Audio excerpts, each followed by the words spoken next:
Sword एक ऐसा symbol जो हमारे ह्यूमन स्ट्रगल और स्पिरिट को रिप्रेजेंट करता है। जापान की कल्चर में इसका एक अलग ही महत्व है और एनिमे में स्वॉर्ड को सिर्फ एक वेपन नहीं बल्कि एक पावरफुल इमोशनल एलिमेंट के रूप में दिखाया जाता है। कई एनिमेस में स्वॉर्ड सिर्फ एक फाइटिंग टूल नहीं बल्कि पूरा स्टोरी का मेन कोड है। कैरेक्टर्स अपने मुंह तक में भी कटाना रखते हैं, जैसे जोरो। प्रॉब्लम यह है कि हम अक्सर एक्शन सीन्स में इतना खो जाते हैं कि स्वॉर्ड की यूनिकनेस को इग्नोर कर देते हैं, जबकि इन्हीं लेजेंडरी स्वॉर्ड से कैरेक्टर्स अपने फाइट को नेक्स्ट लेवल तक ले जाते हैं। और एनिमे की दुनिया में ऐसे बैड एस स्वॉर्ड्स की कोई कमी नहीं है। तो मैंने सोचा क्यों ना उनमें से ही कुछ सबसे यूनिक और लेजेंडरी स्वॉर्ड्स को ढूंढ के एक लिस्ट बनाई जाए। हर स्वॉर्ड इस लिस्ट में अपना एक अलग ही ऑरा और कहानी लेकर आता है। तो चलो बिना ज्यादा टाइम को वेस्ट किए वीडियो को करते हैं शुरू।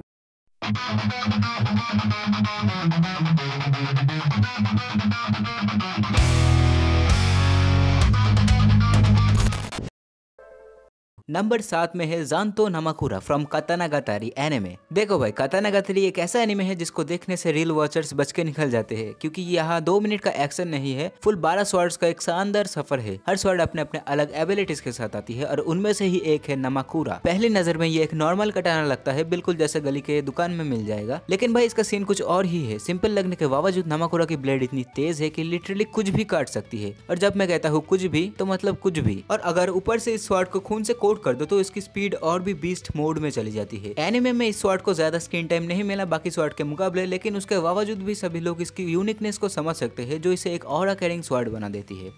नंबर 6 पर आता है एस्कलोन फ्रॉम हाई स्कूल डीएक्सजी एनिमे। हाँ, इस एनिमे में प्लॉट भी है और स्वॉर्ड्स भी, मगर तुम कहाँ प्लॉट देखते हो, है ना। वैसे एस्कलोन का लोर काफी लंबा चौड़ा है, नॉन वॉचर्स के लिए थोड़ा कंफ्यूजिंग भी लग सकता है, पर टेंशन नहीं, मैं हूं ना, सिंपल बना के समझा देता हूँ। सीन कुछ ऐसा है कि इसे जो इस सीरीज का मेन हीरो है उसे एस्कलोन मिलता है एक गॉड से। इसे फिर एस्कलोन को अपने बूस्टेड गियर के साथ मर्ज कर लेता है, जिससे वो और भी ज्यादा पावरफुल बन जाता है। एस्कलोन का मेन काम क्या है? ड्रैगन्स और ड्रैगन टाइप बींग्स को चुटकियों में खत्म करना। और सबसे कूल पार्ट, एस्कलोन की पावर सिर्फ स्वॉर्ड तक लिमिट नहीं रहती, ये इसे के पंचेस और फिजिकल अटैक्स में भी ट्रांसफर हो जाती है। मतलब पंच भी मारोगे तो ड्रैगन का game over. Overall high school DXG के फाइट में एस्कलोन काफी बड़ा गेम चेंजर है। बाकी टाइम भाई प्रोटैगनिस्ट को स्वॉर्ड की जरूरत नहीं पड़ती, उसके पास और भी कई वेपन्स है।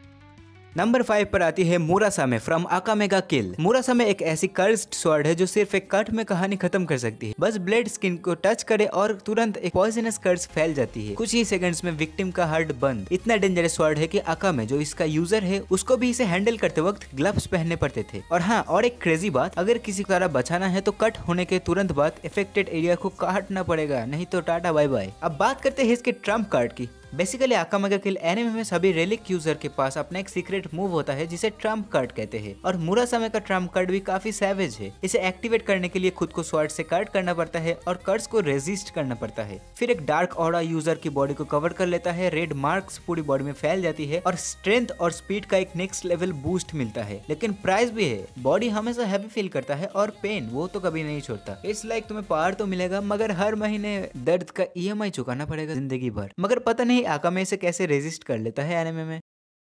वीडियो में आगे जाने से पहले बता दूं, मैंने ये लिस्ट कोई भी परफेक्ट ऑर्डर में नहीं बनाया है, बस मुझे जो प्लेस सही लगा है उसी को वही दिया है। तो अगर तुम्हें लगता है कि किसी स्वॉर्ड को ऊपर होना चाहिए था या नीचे, तो कमेंट में अपना लिस्ट ऑर्डर शेयर करो। Let's continue the video.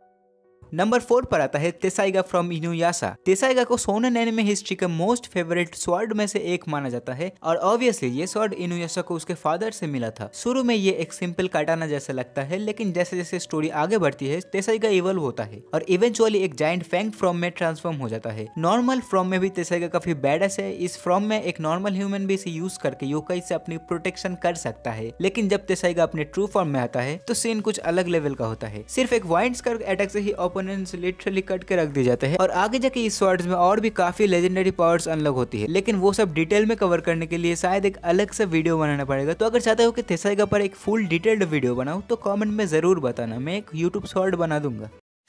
Number 3 Kurikara from Blue Exorcist. Blue Exorcist anime का मेन कैरेक्टर के पास ये लेजेंडरी स्वॉर्ड होती है कुरिकारा। पहले ये स्वॉर्ड यूज किया गया था रिन की डिमोनिक पावर को सील करने के लिए, लेकिन अब वही स्वॉर्ड वो खुद यूज करता है डिमोन से लड़ने के लिए। ये काटाना मेरे पर्सनल फेवरेट्स में से है, स्पेशली इसके लुक की वजह से। एक एलिजेंट ब्लू काटाना सिल्वर गार्ड के साथ ग्रीन टेसल भी लगा होता है और एक सिल्वर ओम सिंबल भी बना होता है इसमें। ओवरऑल इस काटाना का लुक ट्रेडिशनल प्लस कूल का परफेक्ट ब्लेंड देता है। I don't know if it make sense, पर हाँ, कुरिकारा रिन की एनर्जी का पार्ट बन चुका है। जब वो इसे यूज करता है या कांटेक्ट में आता है तो स्वॉर्ड की पावर भी बूस्ट होती है, जो through out the season clearly दिखता है। और हाँ, इस स्वॉर्ड को इस लिस्ट में ऐड करने का एक और रीजन है, भाई जाके ब्लू एग्जॉर्सिस्ट देख लो।